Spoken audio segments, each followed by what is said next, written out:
আজকে আবারও পটলের একটা দুর্দান্ত স্বাদের রেসিপি নিয়ে চলে এসেছি, যেটা গরম গরম ডাল ভাতের পাশে তো অসাধারণ লাগেই।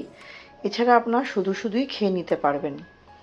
যে কোনো অনুষ্ঠানে নর্মালভাবে আমরা যে পটল ভাজা করি সেভাবে না করে যদি একটু অন্যরকমভাবে করা যায় পুর ভরে, তাহলে কিন্তু খেতে অসাধারণ হয়। আমি এখানে 4টে মতো পটল নিয়েছি। পটলের গায়ে একটু যে শাঁসটা মানে যেটা থাকে রোয়াটা, সেটা ভালো মতো চেঁচে নিয়ে একটা পার্ট খুব ছোট্ট করে কাটলাম, আরেকটা পার্ট একটু বড় করে কাটলাম, যাতে আমার ভেতর থেকে আমি বীজগুলো বার করতে পারি। দেখুন, এবার একটা চামচের সাহায্যে আমি কিন্তু পটলের ভেতরে বীজগুলো বার করে নেব।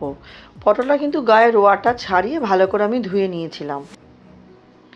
এবার চামচের সাহায্যে আমি বীজগুলো এরকম অল্প অল্প করে বার করে নিচ্ছি। লক্ষ্য রাখতে হবে যাতে বীজ বার করতে গিয়ে পটলটা কোনোভাবে ফেটে না যায়, তাহলে কিন্তু পুরগুলো যখন আমি ভেতরে দেব তখন কিন্তু বেরিয়ে যাবে।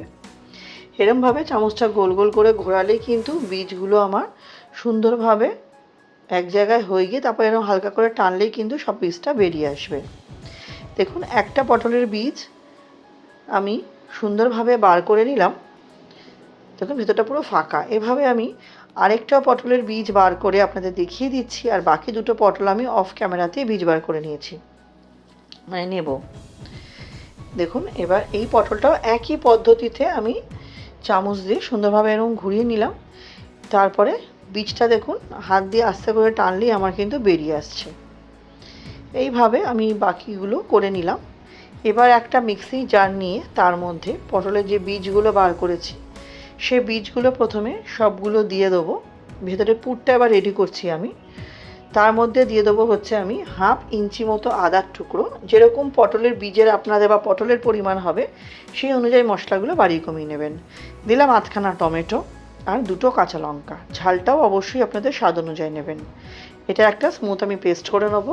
অন্যদিকে কড়াই বসিয়ে একটা স্পেশাল রোস্টেড মশলা করবো। তার জন্য 1 চামচ গোটা ধনে, 1/2 চামচ গোটা জিরে, 2টো দারচিনির স্টিক আর একটা শুকনো লঙ্কা দিয়ে এটা খুব ভালো মতো আমি ড্রাই রোস্ট করে নেব। ড্রাই রোস্ট করে এটাকে ঠান্ডা করে আমি গুঁড়ো করে নেব। গুঁড়োটা একদম মিহি করব না, অল্প অল্প আমার দুটো একটা দানা একটু থাকবে। এটা ড্রাই রোস্ট করে নিচ্ছি খুব ভালোভাবে। দেখুন, নাড়াতে নাড়াতে কালারটাও কিন্তু চেঞ্জ হয়ে যাবে, সমস্ত মশলার কালার। তারপর একটা প্লেটের মধ্যে ঢেলে এটা প্রথমে আমি একটু ঠান্ডা করে নেব। তারপর আবার আমি কড়াইটা বসিয়ে দিয়ে দেবো হচ্ছে তেল। আমি পুরটা রেডি করব, আমি সাদা তেলেই করব। দিয়ে দিলাম হচ্ছে 2 চামচ মতো তেল। তার মধ্যে দিয়ে দিলাম হচ্ছে কালো জিরে ফোড়ন দিয়ে, যে মিক্সিতে যে পুরেরটা করেছিলাম পটলের বীজটা দিয়ে মশলা দিয়ে সেটা দিয়ে দিলাম। সেটা দিয়ে হালকা একটু নাড়াচাড়া করে এর মধ্যে আমি নুন, প্রয়োজন অনুযায়ী নুন আর হলুদ দেব। নুন হলুদ দিয়ে এই মশলাটাকে খুব ভালো মতো কষিয়ে নিতে হবে, যাতে আদার কাঁচা গন্ধটা চলে যায়। খুব ভালো মতো যখন মশলাটা দেখব আমার কষানো হয়ে গেছে, আমি আগে থেকে কয়েকটা আলু সেদ্ধ করে রেখেছিলাম, সে আলুগুলো হাতের সাহায্যে ভেঙে ভেঙে এর মধ্যে দিয়ে দিলাম। আপনারা চাইলে কোনো স্ম্যাশার দিয়ে স্ম্যাশ করে নিতেই পারেন। আমি হাতের সাহায্যে এরকম ভেঙে ভেঙে আলুগুলো দিয়ে দিচ্ছি। দিয়ে আলুটা খুব ভালো মতো কিন্তু এই মশলার সাথে আমাকে মিশিয়ে নিতে হবে।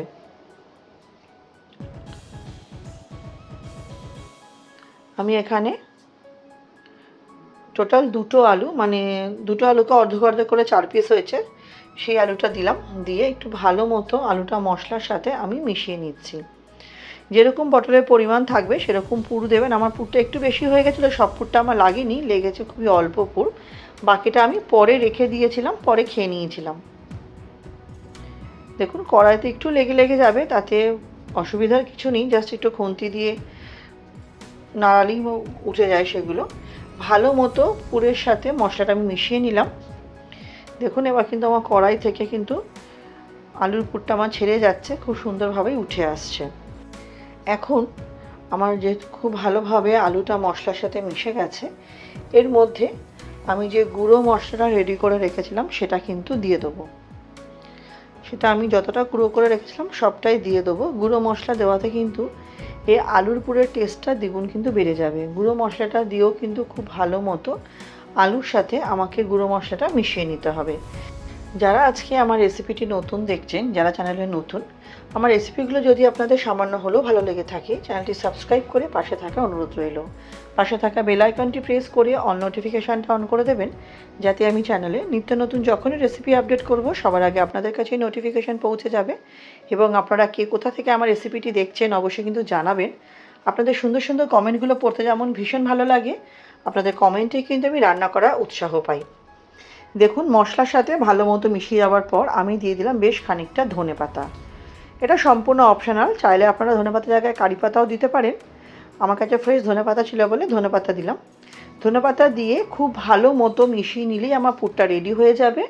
একটা প্লেটে রেখে ঠান্ডা করতে দেবো। তারপর কড়াইটা ধুয়ে নিয়ে চলে এলাম। এবার দেবো বেশ খানিকটা রিফাইন্ড অয়েল, কারণ এতেই আমি কিন্তু ভাজবো পটলের চপগুলো।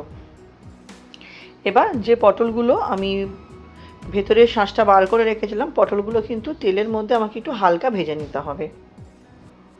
আমার রেসিপিগুলো যদি আপনাদের ভালো লাগে অবশ্যই পরিবার বন্ধুবান্ধবের সাথে শেয়ার করবেন। আর যারা আমার ভিডিওটি দেখছেন কিন্তু অথচ এখন একটা লাইক দিতে ভুলে গেছেন, অবশ্যই লাইক দিয়ে ভিডিওটি কন্টিনিউ করবেন। আপনাদের একটা লাইক বা একটা শেয়ার আমাদের জন্য অনেক বেশি গুরুত্বপূর্ণ। পুরনো বন্ধুদের অনেক ধন্যবাদ, নতুন বন্ধুদেরও অনেক ধন্যবাদ পাশে থাকার জন্য।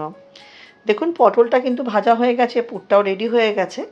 এবার পটলের মধ্যে আমি কীভাবে পুরটা ভরছি সেটা অবশ্যই আপনাদের দেখিয়ে দেবো। প্রথমে আমি চামচ দিয়ে চেষ্টা করেছিলাম, কিন্তু দেখলাম চামচ দিয়ে হবে না, হাত দিয়ে ভরাটাই কিন্তু বেটার। দেখুন, চামচ দিয়ে হবে না, তাই আমি হাত দিয়ে এটাকে ভরে নিচ্ছি। যতটা পুর ধরবে ততটাই পুর ভরবেন, বেশি ঠেসে ভরার দরকার নেই। এরকমভাবে দেখুন আমি পুরটা এরকমভাবে ভরে নিচ্ছি। এরকমভাবে প্রত্যেকটা পটলের মধ্যেই পুরটা ভরে রাখবেন। যখন ফার্স্ট কামড় দেবেন না, দুর্দান্ত লাগে, কারণ পুরটা সুন্দর হলে চপটাও খেতে সুন্দর হবে। এই পুরটা আমি আলু দিয়ে বানিয়েছি, আপনারা চাইলে পনির দিয়ে, চিকেন দিয়ে, চিংড়ি মাছ দিয়ে বানিয়ে নিতে পারেন, খেতে কিন্তু অসাধারণ হয়। পুরটা আমি ভরে নিলাম। এই একটা পটলের আমার পুর ভরা হয়ে গেল। এইভাবে কিন্তু আমি আরও একটা পটলের পুর ভরে আপনাদের দেখিয়ে দেবো, আর বাকি দুটো পটল আমি অফ ক্যামেরায় ভরে নেব। গরম গরম ভাতের সাথে ডাল বা মাখন বা ঘি যেটাই হওয়ার পাশে যদি এরকম একটা পটল ভাজা থাকে, তাহলে জাস্ট আর কিছুরই কিন্তু প্রয়োজন হয় না। আমরা তো সবসময় পটল ভাজা নর্মালভাবে বানিয়ে থাকি, জাস্ট মাঝখান দিয়ে ছিঁড়ে, বাট এরকমভাবে একবার পুর ভরে পটল ভাজা ট্রাই করবেন, আশা করছি সবাই আপনাদের ভালো লাগবে। দেখুন, প্রত্যেকটা পটল পুর ভরা হয়ে গেছে। এবার একটা বাটির মধ্যে আমি বেশ খানিকটা নিয়ে নিয়েছি বেসন। বেসনটায় আমি অল্প একটু নুন, হলুদ আর কালো জিরে দিয়ে খুব ভালো মতো বেসনটা ফেটিয়ে নেব। ব্যাটারটা খুব একটা পাতলা বা খুব একটা ভারী হবে না, একটা মোটামুটি থকথকে একটা কনসিস্টেন্সি আসবে। অবশ্যই এটা আমি দেখিয়ে দেবো, কারণ যাতে আমি যখন পটলটাকে কোটিং করে যখন ভাজবো, যাতে পটলের গায়ে বেসনটা লেগে থাকে, ঠিক সেরকম একটা ঘনত্ব আমাকে রাখতে হবে। আমি হাত দিয়ে প্রথমে বেসনটা মাখিয়ে নিচ্ছি, তারপর আমি চামচ দিয়ে খুব ভালো মতো এটাকে ফেটিয়ে নেব। হাত দিয়ে দেখুন সুন্দরভাবে বেসনটা আমি, তাহলে আমার ঘনত্বটা বুঝতেও সুবিধা হয়। ভালো মতো ফেটিয়ে নিচ্ছি, নিয়ে তারপর এটাকে আমি চামচ দিয়ে করব। এটা বানানো এতটাই সহজ আর খেতেও অসাধারণ হয়। এটা আমি রাতে করেছিলাম, গরম গরম ভাত আর ডালের সাথে খেতে কিন্তু দারুণ লেগেছিল। দেখুন, চামচ দিয়ে পুরো ফেটিয়ে নিয়ে এবার তেলটা আমি গরম হতে বসিয়ে দিয়েছি। তারপর পটলটা বেসনের মধ্যে এরমভাবে জাস্ট কোট করে আমি কড়াইয়ের মধ্যে দিয়ে দেবো। আমি একসঙ্গে সবগুলো দিইনি, আমি দুটো দুটো করে দুটো ব্যাচে ভেজেছি, কারণ সবগুলো একসঙ্গে দিলে একটার সাথে একটা লেগে যেতে পারে, তাতে অসুবিধা হবে।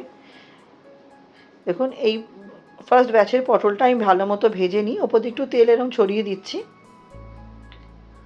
ভালো মতো লালচে লালচে করে ভাজা হয়ে গেলে কিন্তু এটা আমি নাবিয়ে গরম গরম পরিবেশন করব। ওপর দিয়ে একটু তেল এরমভাবে ছিটিয়ে দিলে কী হবে, যখন আমি উল্টাবো তখন আমার হতে সুবিধা হবে, তাড়াতাড়ি হয়ে যায় এতে। এবার আমি আরেকটা প্লেট উল্টে দিলাম। এরমভাবে আমি ওই পটলটা উল্টে দেবো। যারা পটল খেতে পছন্দ করেন না, এরমভাবে একবার বানিয়ে দেখবেন, ভীষণই ভালো লাগবে খেতে। আর এই পটলের রেসিপিটা আমরা এইভাবে পটল অনেক সময় যখন দোলমা করি তখন আমরা পটলটা এইভাবে ভেতর দিয়ে শাঁস বার করে গ্রেভি তৈরি করি। কিন্তু একবার দোরমা না করে মানে গ্রেভি না করে এরমভাবে ভাজা খেয়ে দেখবেন, খুবই ভালো লাগে খেতে। প্রথম ব্যাচ ভাজা হয়ে গেল, এইভাবে আমি দ্বিতীয় ব্যাচটা ভেজে নেব। ভেজে গরম গরম পরিবেশন করব। অবশ্যই আপনাদের দেখাবো যে ফাইনালি দেখতে কেমন হয়েছিল। তাহলে বন্ধুরা, আমার এই পটলের চপের রেসিপিটা কেমন লাগলো অবশ্যই কিন্তু জানাবেন। আমার সাথে ভিডিওটি এতক্ষণ শেষ অবধি ধৈর্য ধরে দেখার জন্য আপনাদের সবাইকে অসংখ্য ধন্যবাদ। আজকের মতো ভিডিওটা এখানেই শেষ করছি। সবাই ভালো থাকবেন।